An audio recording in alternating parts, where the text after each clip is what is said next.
ఒక కాంప్లెక్స్ స్కిల్‌ను ఒకే ఒక్క సింపుల్ టెక్నిక్‌తో నేర్చుకోవడం అసలు సాధ్యమేనా? ఈరోజు మనం 'ద గాస్పెల్ మెథడ్' అనే యూట్యూబ్ ఛానల్ చెప్పిన ఒక అద్భుతమైన పద్ధతి గురించి తెలుసుకోబోతున్నాం. దీని స్పెషాలిటీ ఏంటంటే, ఇది పియానో నేర్చుకోవడాన్ని బిగినర్స్‌కి కూడా చాలా ఈజీ చేసేస్తుంది. ఇది చాలా పెద్ద సవాలే కదా!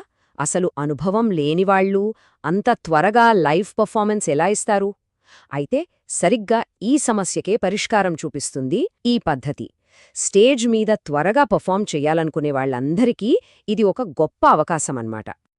చూసారా, ఇది ఉత్త వాగ్దానం కాదు, ఇది నిజంగా వచ్చిన రిజల్ట్. ఈ ప్యాటర్న్ నేర్చుకున్న వాళ్ళు నిజంగా లైవ్ చర్చ్ సర్వీస్లలో వాయించగలిగారట. స్వయంగా వాళ్ల ఇన్స్ట్రక్టర్ క్రిస్టీనే చెప్పారు. అంటే ఆలోచించండి, మనమిప్పుడు తెలుసుకోబోయే పద్ధతి ఎంత పవర్ఫుల్ అయి ఉంటుందో. అవును, ఈ మెథడ్ అంతిమ లక్ష్యం ఒకటే: నేర్చుకునేవాళ్లని నేరుగా చర్చ్లో ప్రదర్శన ఇచ్చేందుకు సిద్ధం చేయటం. ఈ మొత్తం ప్రయాణం ఆ ఒక్క గోల్ చుట్టూనే డిజైన్ చేయబడింది.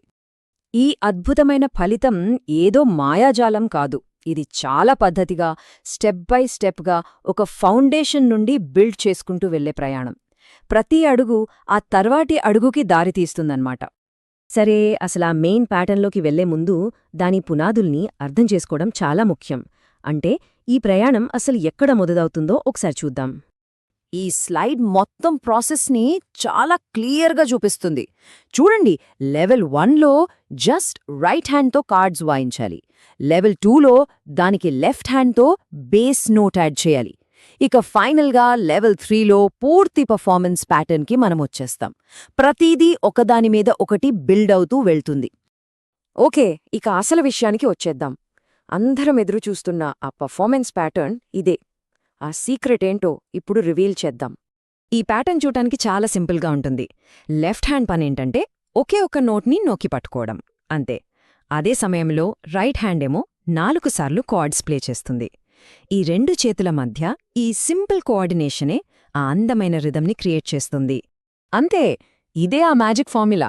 గుర్తు పెట్టుకోవడానికి ఇంతకన్నా సింపుల్గా ఇంకేం కావాలి చెప్పండి? కలిపి కుడి కుడి కుడి. ఈ ఒక్క చిన్న ఫ్రేజ్ మొత్తం ప్యాటర్న్ని అన్లాక్ చేసేస్తుంది. సింపుల్గా చెప్పాలంటే 2 చేతులు కలిసి మొదటి బీట్ మీద స్టార్ట్ చేస్తాయి. ఆ తర్వాత కేవలం కుడిచేయి మాత్రమే మిగతా 3 బీట్స్ని కంప్లీట్ చేస్తుంది. అద్భుతం కదూ? సరే, ఈ సింపుల్ ప్యాటర్న్ నిజంగా వర్క్ అవుతుందా? దీని పవర్ ఏంటో టెస్ట్ చేయడానికి ఒక ట్రెడిషనల్ సాంగ్ పైన ఇంకా ఒక మోడర్న్ సాంగ్ పైన దీన్ని అప్లై చేసి చూద్దాం.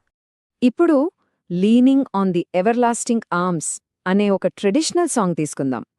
ఇక్కడ స్క్రీన్ మీద కనిపిస్తున్న కార్డ్ ప్రోగ్రెషన్కి మనం ఇందాక నేర్చుకున్న కలిపి కుడి కుడి కుడి రిథంను అప్లై చేస్తే చాలా ఫుల్గా, బ్యూటిఫుల్గా సౌండ్ వస్తోంది. అంటే ట్రెడిషనల్ సాంగ్స్కి కూడా ఇది ఎంత బాగా సెట్ అవుతోందో అర్థమవుతోంది. ఇప్పుడు ఒక మోడర్న్ సాంగ్ చూద్దాం. 'You are the god of this city' అనే ఈ పాటలో కూడా సేమ్ ప్యాటర్న్ని వాడచ్చు. దీన్ని బట్టి మనకు తెలిసేదేంటంటే, చర్చ్ మ్యూజిక్లోని రకరకాల స్టైల్స్కి ఈ ప్యాటర్న్ ఎంత బాగా సూట్ అవుతుందో. సో ఈ ఉదాహరణల నుంచి మనం నేర్చుకోవాల్సిన విషయమేంటి? ఈ ఒక్క ప్యాటర్న్ ఒక స్విస్ ఆర్మీ నైఫ్ లాంటిది.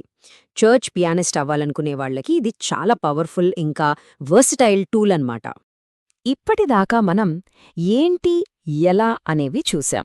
ఇప్పుడు అసలు ప్రశ్న, ఎందుకు? ఈ పద్ధతిని ప్రత్యేకంగా ఇలా ఎందుకు డిజైన్ చేశారు? దాని వెనక ఉన్న ఫిలాసఫీ ఏంటి? సరే, లెఫ్ట్ హ్యాండ్తో కాంప్లెక్స్ కార్డ్స్ ఎందుకు వాయించొద్దు అంటున్నారు? దాని వెనుక ఒక స్ట్రాంగ్ రీజన్ ఉంది. ఆలోచించండి. ముఖ్యంగా ఒక బ్యాండ్తో కలిసి వాయించేటప్పుడు 2 చేతులతోనూ కార్డ్స్ వాయిస్తే ఆ సౌండ్ అంతా కలిసిపోయి చాలా గందరగోళంగా, వాళ్లు చెప్పినట్టు మడ్డీగా వినిపిస్తుంది.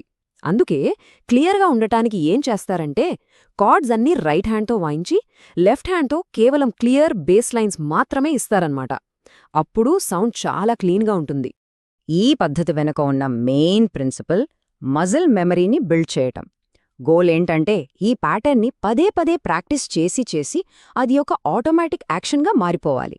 అప్పుడు ప్లేయర్ రిథం గురించి ఆలోచించక్కర్లేదు. వాళ్ల ఫోకస్ అంతా పర్ఫార్మెన్స్లోని ఇతర విషయాల మీద పెట్టొచ్చు. స్పీడ్ ఇంకా ఫ్లూయెన్సీ పెంచుకోవడానికి ఇన్స్ట్రక్టర్ ఒక ప్రాక్టికల్ టిప్ కూడా ఇచ్చారు. మెట్రోనోమ్తో చాలా స్లోగా మొదలుపెట్టి కంఫర్టబుల్ అయ్యాక కొంచెం కొంచెం స్పీడ్ పెంచుకుంటూ వెళ్ళాలి. ఇలా కన్సిస్టెంట్గా ప్రాక్టీస్ చేస్తే చాలు, ఈ ప్యాటర్న్ ఆలోచించి చేసే పని నుంచి ఒక సహజమైన స్కిల్గా మారిపోతుంది. ఫైనల్గా మనం అర్థం చేసుకోవాల్సిందేంటంటే, ఇది కేవలం ఒక పియానో లెసన్ కాదు.